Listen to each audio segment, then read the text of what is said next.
বিদ্যাপীঠ ঢাকা বিশ্ববিদ্যালয়ে আমরা কথা বলতেছি যে এখানে যে লিঙ্গ বৈষম্য, নারী এবং পুরুষ শিক্ষার্থী তাদের যে বৈষম্য, সেই বৈষম্য নিয়ে আমাদের কথা বলতে হচ্ছে। ঢাকা বিশ্ববিদ্যালয়ে 5টি নারীদের হল রয়েছে এবং এই 5টি নারীদের হলই রাত 10টার আগেই বন্ধ হয়ে যায়। এরপর যদি এক নারী অসুস্থ হয়ে যায় বা কিংবা তার ক্ষুধা লাগে, মিনিমাম ক্ষুধা, তাহলে সেই ব্যবস্থাটুকু এই ঢাকা বিশ্ববিদ্যালয়ে নাই।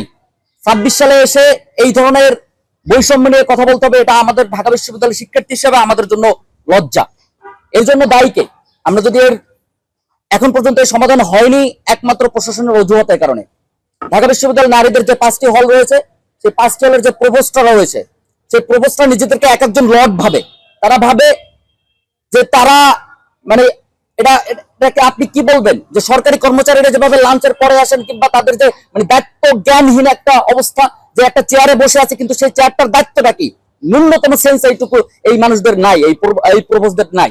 তাদের কাছে আপনি যখনই এই দাবি নিয়ে যাবেন, তারা আপনাকে নিরাপত্তাহীনতার অজুহাত দিবে।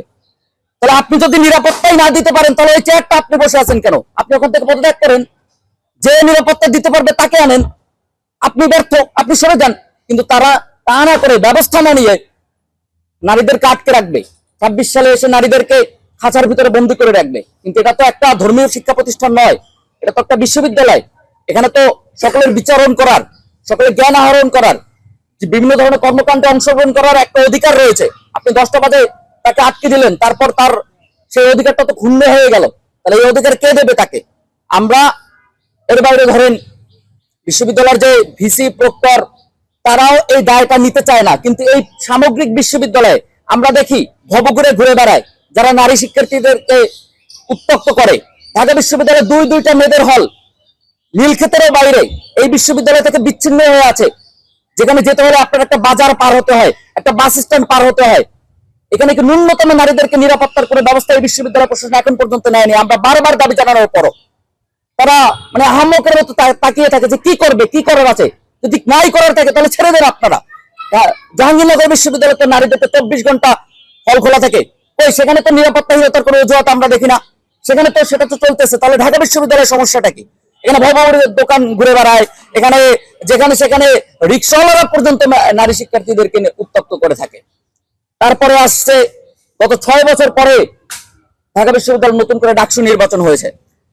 ডাকসুর মূল কাজটা কি আমরা এটা খুঁজে পাই না। ডাকসুর যে বেসিক নিড, যে আবাসন সমস্যা নিয়ে কাজ করা, খাবার সমস্যা নিয়ে কাজ করা, নারীদের এই সমস্যাটা কিন্তু বহু আগে থেকে আলোচিত, এটা নিয়ে কাজ করা। কিন্তু তারা শুধুমাত্র সভা, সেমিনার, সিম্পোজিয়াম এগুলো নিয়ে ব্যস্ত আছে, আর মাঝে মাঝে ডায়লগ মারে। গত 100 বছরে আমরা এমন কাজ করেছি, এই কাজ আর কেউ করে দেখাইতে পারেনি। এই ডায়লগে চলে যাচ্ছে তাদের পুরো সময়কাল। আমরা ডাকসুর মেয়াদকাল হয়তো সেপ্টেম্বরে শেষ হয়ে যাচ্ছে। তো সবশেষ এই নারীদেরকে আটকে রাখার জন্য আমরা এই প্রশাসন এবং এই যে ডাকসু এদেরকে দায়ী করব। তারা কোনো এখন পর্যন্ত উদ্যোগ নিতে পারেনি। কিন্তু যদি এবার যে আন্দোলন শুরু হয়েছে, এই আন্দোলনের মাধ্যমে নারীদের এই স্বাধীনতা নিশ্চিত না করা হয়, তাহলে এই আন্দোলন হয়তো অন্যদিকে গড়াবে, এই আন্দোলন হয়তো আরো বেশি বিস্তৃত হবে। তখন কিন্তু আসলে কিছু করার থাকবে না। সো অবিলম্বে নারীরা যে দাবিগুলো করেছে, গেটের সময়সীমা বৃদ্ধি বা তাদের স্বাধীনতার জন্য যে দাবিগুলো করেছে, সেই দাবিগুলো মেনে নিতে আমি বিশ্ববিদ্যালয় প্রশাসনকে আহ্বান জানাবো এবং চলমান আন্দোলনের সাথে এই জাতীয় ছাত্র শক্তির পক্ষ থেকে আমরা সংহতি জানাচ্ছি।